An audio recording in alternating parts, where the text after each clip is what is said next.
everyone, and welcome to another Not Just Children's adventure. Today we are taking a little trip out to the New Forest.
So we travelled to Burley, just outside Ringwood, and being fairly local to the area, we knew it would be quite busy on a Saturday, and it didn't disappoint. There were quite a lot of people everywhere.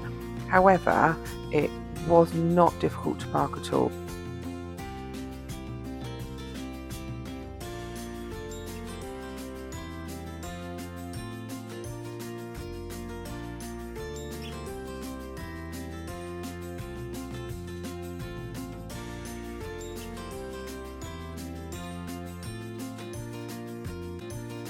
So at first glance it looked like there was nowhere to park at all, but actually we were directed to a field next door opposite Burley Manor Hotel, and there was absolutely loads of parking, although it was all on grass. However, there was a path around the outside, so it is fairly accessible.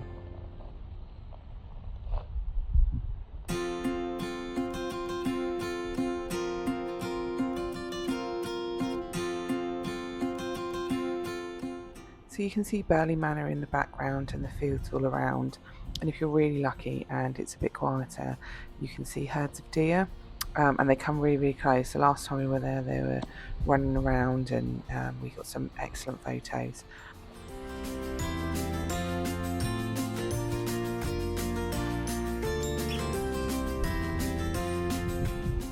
So the colours of the leaves and the wooden outbuildings made this area look really cool.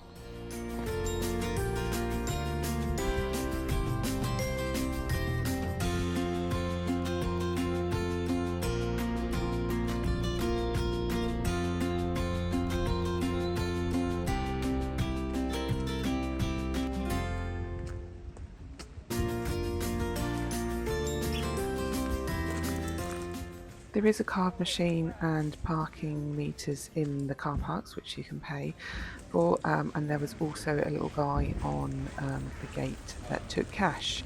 However, the ticket machine was card only. So I thought this would be a really good video moment, but actually ended up getting stuck. My sister thought that this was absolutely hilarious.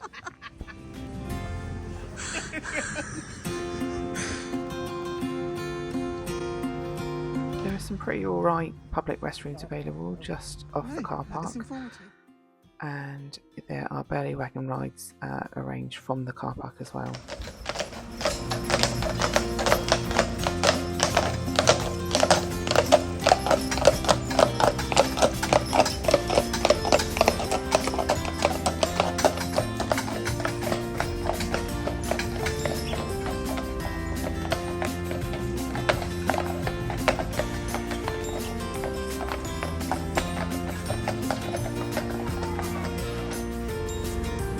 Monkey.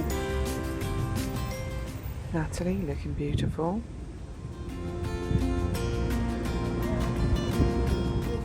So there are a couple of pubs where you can grab some food, and I think one of them is an Airbnb.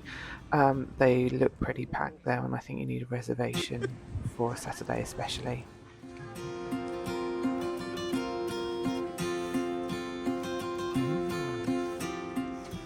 There are lots of witchy themed shops selling trinkets, crystals, sage, spell books and such like. So if you are into that sort of thing, they have loads for you.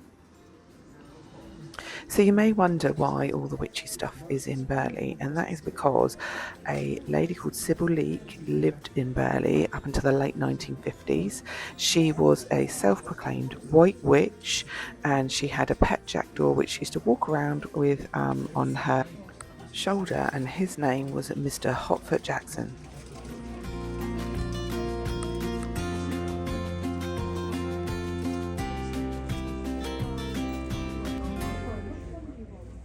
I actually couldn't see what these were, to be honest. I think they're little figures. Now looking at them close, they're little fairies, I think. So Sybil Leek actually named one of the shops a Coven of Witches, but unfortunately, because there was a lot of resentment and harassment from the people within the village, she ended up moving to America, where she continued to write about the occult and astrology.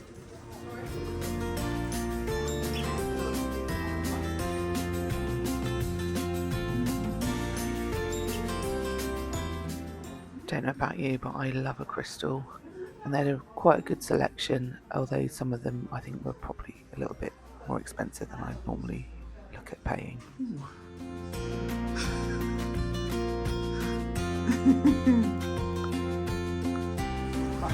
Right, are we walking around this way now?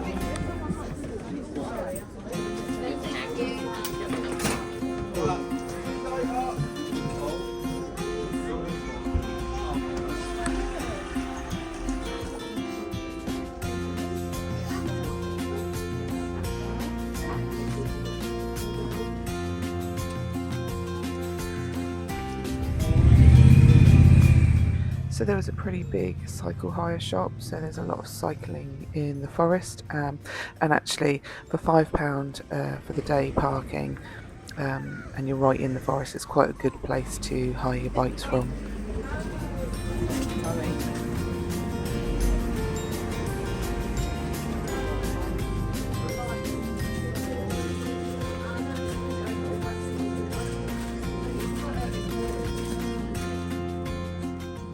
How cute is this little glass mushroom keyring? Yeah.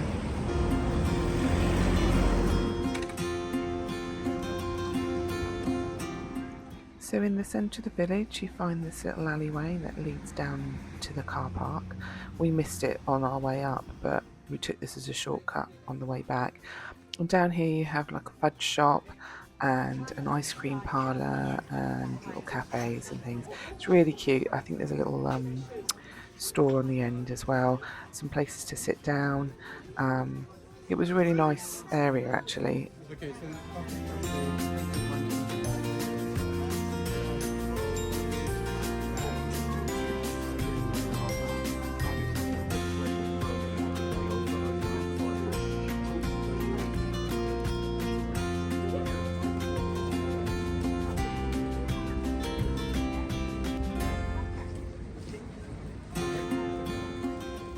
So coming out of that little area, you can see opposite the Burley Country Store.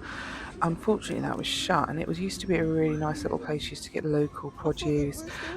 We bought some mead there and some chutneys and things the last time, but it's obviously been shut a little while now, which is a real shame.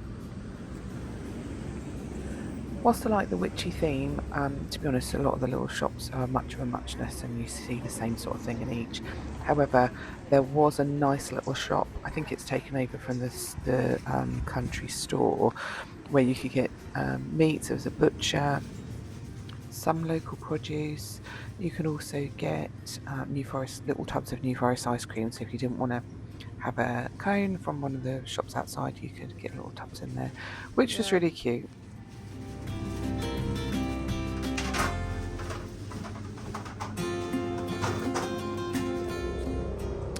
We decided to try and go for a snack when we looked at the Chapin Cafe, which was next door to the general store, which looked lovely, but we just couldn't get in, so we decided to go to the place next door.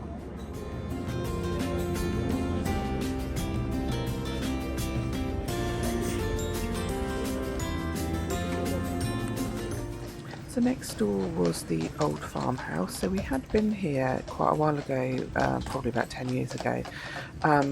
But to be honest, I probably wouldn't visit again. It wasn't the best. The teapots and teacups were a bit stained and dirty, and they brought us our tea out way before our scones, and we basically drunk it before they arrived, which was a real shame. But there are lots of other little cafes around. They're not very big, so if you don't mind waiting around a little bit or squeezing in, then I'd probably go to one of those. So this was the beer garden for the Queen's Head pub, which is right next to the car park, and actually we missed this coming through, so I think we should have probably gone in there because it looked fab. A quick stroll down the back of the Queen's Head pub into the field where we parked our car, and we were ready to call it a day. We had a lovely drive home through the falling leaves of the forest and trying to keep an eye out for the Panish pigs, which we might bring to you in another video. Thanks for watching. Bye.